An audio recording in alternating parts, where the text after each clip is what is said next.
मन की चोट जीना सिखाती है, पैर की चोट संभल कर चलना सिखाती है, और जिस दिन दिल से खेलना बंद हो जाएगा उस दिन कोई रिश्ता अधूरा नहीं रहेगा। प्रिय भाई और बहनों, आज हम दो बहुत गहरी सच्चाइयों पर मनन करेंगे जो हमारे जीवन को पूरी तरह बदल सकती हैं। पहली सच्चाई, चोट कहाँ लगती है उससे हमें अलग अलग सबक मिलता है। दूसरी सच्चाई, जब तक हम दूसरों के दिल से खेलते रहेंगे तब तक कोई भी रिश्ता पूरा नहीं हो सकता। कल्पना कीजिए, आप चल रहे हैं और अचानक पैर में कांटा चुभ गया। दर्द होता है, खून बहता है, लेकिन थोड़ी देर बाद फिर चलने लगते हैं। लेकिन अगर वही कांटा दिल में चुभ जाए तो उस दर्द को कभी भुलाया नहीं जा सकता। पैर का घाव समय के साथ भर जाता है, पर दिल का घाव जीवन भर सिखाता रहता है। दिल की चोट हमें गहरी बातें सिखाती है। हम कमजोर हैं, हम अधूरे हैं, हमें परमेश्वर की जरूरत है। जब कोई हमें धोखा देता है, जब अपना साथ छोड़ जाता है, जब सपने टूट जाते हैं, ठीक उसी समय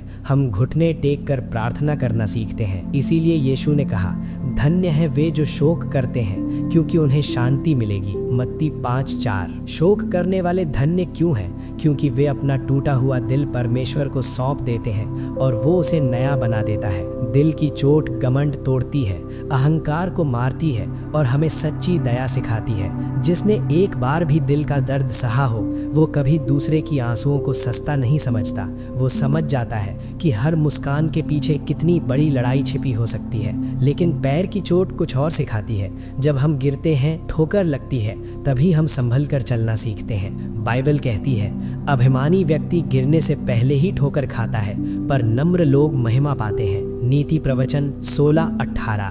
पैर की चोट हमें नम्र बनाती है। हम समझ जाते हैं ये रास्ता हमेशा समतल नहीं होता, कभी पत्थर आते हैं, कभी गड्ढे, लेकिन परमेश्वर हर ठोकर से हमें उठाते हैं। वो हमारे पैरों को मजबूत करते हैं ताकि हम फिर चल सकें, पर इस बार होशियारी से।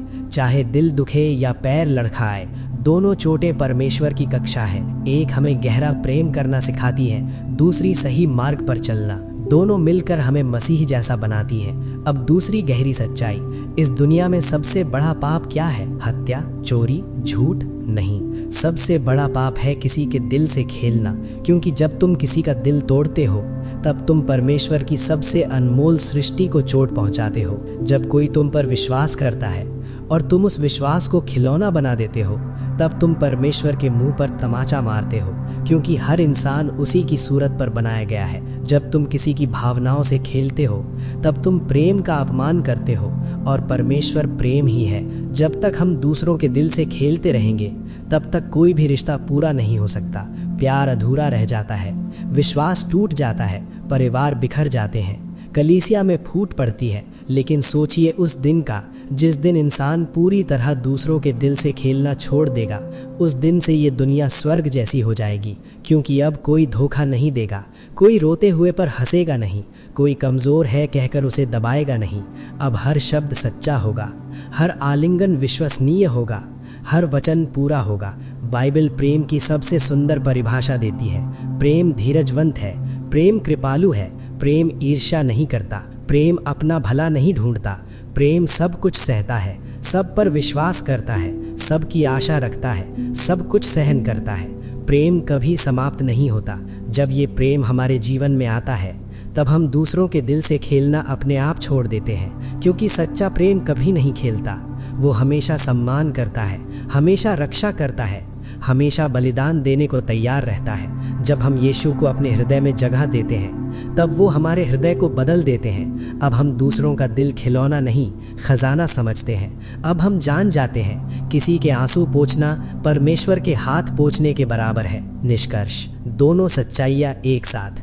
प्रियजनों, परमेश्वर ने हमें दो बड़ी सीख दी है। पहली, चाहे दिल दुखे या पैर लड़खड़ाए, दोनों चोटें उसकी कृपा है। दिल की चोट हमें गहरा प्रेम करना सिखाती है, पैर की ठोकर सही रास्ते पर चलना। और दूसरी, जब तक हम दूसरों के दिल से खेलते रहेंगे तब तक हमारा जीवन और हमारे रिश्ते हमेशा अधूरे रहेंगे। लेकिन जिस दिन हम दिल से खेलना बंद कर देंगे उस दिन हर रिश्ता स्वर्ग का नमूना बन जाएगा।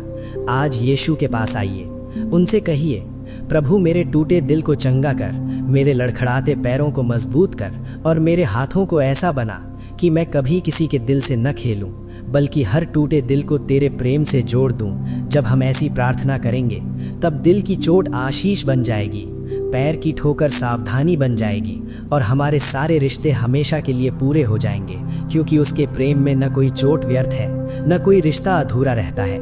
प्रिय मसीही परिवार, आज का ये संदेश यहीं समाप्त होता है, लेकिन प्रभु यीशु का प्रेम और उनका वचन आपके जीवन में कभी समाप्त नहीं होता। याद रखिए, हर चोट प्रभु की कक्षा है, हर रिश्ता उनके प्रेम का अवसर है और हर दिन उनके और करीब आने का मौका है।